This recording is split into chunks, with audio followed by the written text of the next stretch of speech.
Hello and welcome to PoE Bad Builds. False Prelate here. So today we're going to take a look at basically a build showcase for the build that I've been playing most recently, and that is an Infernal Blow Chieftain using a two-handed strength stacking sword, and specifically this is like an exquisite blade with the 2 to 5 fire damage, and yeah, it works really well.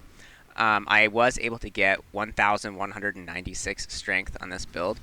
So when you add that all together, the sword becomes like over 1,000 DPS sword on its own before I start scaling it at all. So definitely a really strong weapon. Probably the only downside is that, you know, with the two-handed sword style, you're not getting any block or anything like that, so you can be a little bit squishy at times. But since you're stacking so much strength, you get a ton of life, and I think at level 92, where I am right now, I'm able to get 7,000 life, so definitely a substantial amount of life. So what are like the main items that we need to use to make this build work? So we're trying to stack as much strength as we can. Two of like the more important items in this build are the chest and the belt. Both of these slots can get % increased strength on them. You can craft the 6% increased strength on the bench, on the chest piece, and on the belt. If you get a hunter's belt, you can get 8% increased strength. So my hunter's belt, I've got it's a heavy belt with a strength roll, and then it's got a strength roll on it, and it's got the 8% strength. So my belt's giving me like an absolute ton of strength on it. And then basically all the rest of your items are just balancing resistances and trying to stack strength where possible. Weapon elemental damage is really good too if you can get that on rings. Having a good amulet is really important. You can get a lot of strength on your amulet because you can get a strength amulet or like a hybrid strength dex amulet, and then you can have a strength roll on it and an all attributes roll. This is better than an Astramentus for this slot because you can get like life and then weapon elemental damage or added fire damage on it. For your boots, you're just getting a pair of rare boots with some elemental resistances on it, strength roll, and like a lot of movement speed. If you wanted, you could use like an at-series step here or something like that to get the dodge if you wanted, but it's better off, honestly, just to get the strength. You could also use the 18% strength boots, but I find they're kind of weak outside of what they give you with strength. They don't have like a whole lot of other stats on them. Gloves, you're looking for gloves that have accuracy. You need accuracy on your gloves and your helm, or else you won't be able to reach the hit cap. And it's kind of hard on this side of the tree where we are with like the lack of accuracy nodes to get enough accuracy, so that's definitely like really important. The other thing that is actually interesting is gloves can get kind of like a tempo mod where you can get attacks deal extra fire damage to burning enemies. It's like so mine has like a 45 to 76 roll. That's a pretty substantial roll, so I'd recommend getting those gloves if they're available. And definitely if you can get one with an accuracy roll, then that's huge. Helm. The best in slot helm would be a fossil crafted helm with the enemies nearby have negative fire res, but realistically that's pretty expensive and rare and you're not going to see it. But if you can get one of those with decent rolls and an accuracy roll, then that would be huge as well. Okay, so let's talk about pros and cons really quickly. So the biggest pro is that when you're in maps, especially in deliriums, when you have like a lot of enemies nearby, because of the infernal blow being able to explode up packs of enemies, you can clear really quickly when you're in dense maps. And right now with the meta where you're, like people are using like a lot of sextants on maps and getting like high density, Infernal Blow is like really good. The downside is that there's like very little single target damage. It feels kind of awkward. But then when you do get those like juicy crits, and then like you get like the stack and then the explode, you can definitely see single targets melting pretty quickly. And with the help of the ancestral protectors, it's not too bad. One downside of going crit for this build is that the explosion from Infernal Blow doesn't count as an attack crit. It just counts as a crit from the skill. And so scaling melee crit will not scale the chance to crit for the explosion. But the cluster jewels, because they are global crit, will help scale this. Definitely it would have been better to go elemental overload for the explosions if like scaling the explosions is your goal. If scaling like really big hits is your goal, then going crit is probably the best option.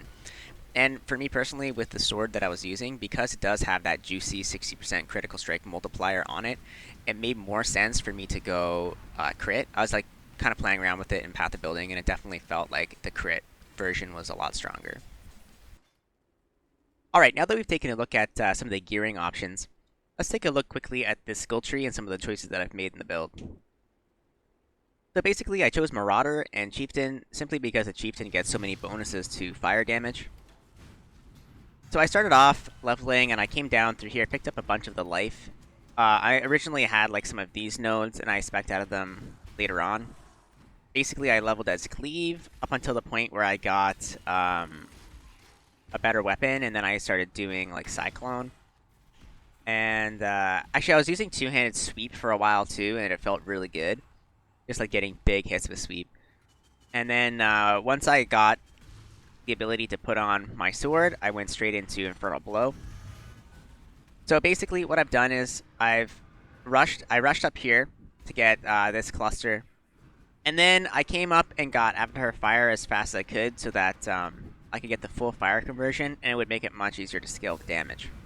I did originally have Elemental Overload, but I felt like Elemental Overload was kind of like hard to scale, and I wanted to push the damage a little bit higher, so I switched to crit. And since I was using a two-handed crit sword, it made more sense to go crit anyway. But again, if I wanted to scale the explosion damage really high, I would have went Elemental Overload. I did pick up a Cluster Jewel.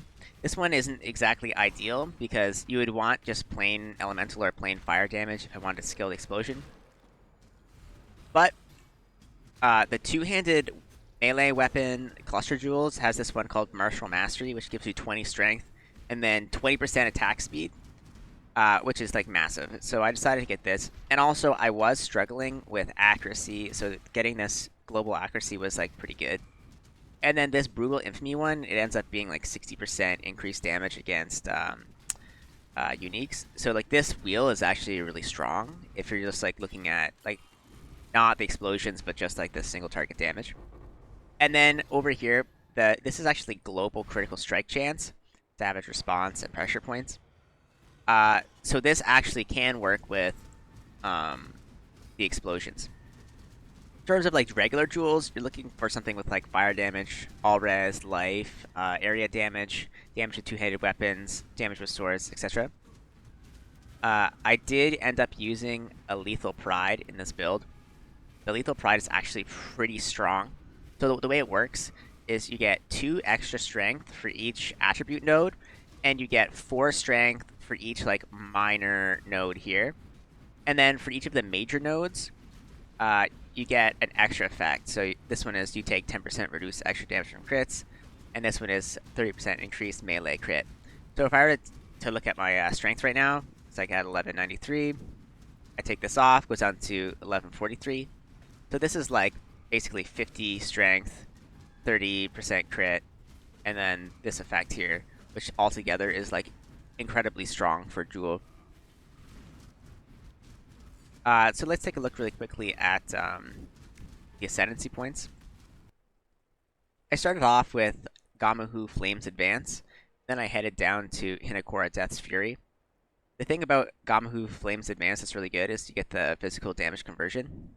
This one here is actually better for like just flat damage. If you could get the fire conversion somewhere else, this one, like the 15 fire pen, is actually pretty strong. We don't get much use out of the 100% of physical as fire or whatever because there's not a whole lot of physical in this build, but there's enough that it makes sense that I need to convert all of it. Hinakora Death's Fury is like super strong because you get the unique enemies take 20% increased fire damage, and then that synergizes with Arangui Moon's Presence because they get 16% increased physical and fire damage taken. So altogether, that's 36% increased fire damage taken if I've hit them with Ash and there's a totem nearby. My last choice was Tukuama War's Herald.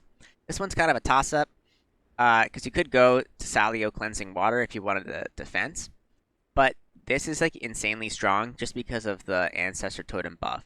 So it gives you 50% increased effect of buffs granted by your Ancestor Totems, which for me, I'm using the Ancestor Protectors because I like the more attack speed bonus that it gives.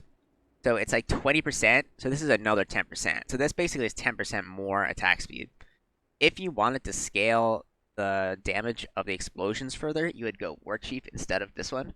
But I feel like because Infernal Blow has such a long, weird attack animation, and Leap Slam is kind of janky with like a two-handed sword, you kind of want to go the Ancestral Protectors just to have like more fluid speed clearing. So that's pretty much it. I will say like quickly like the difference between crit and elemental overload.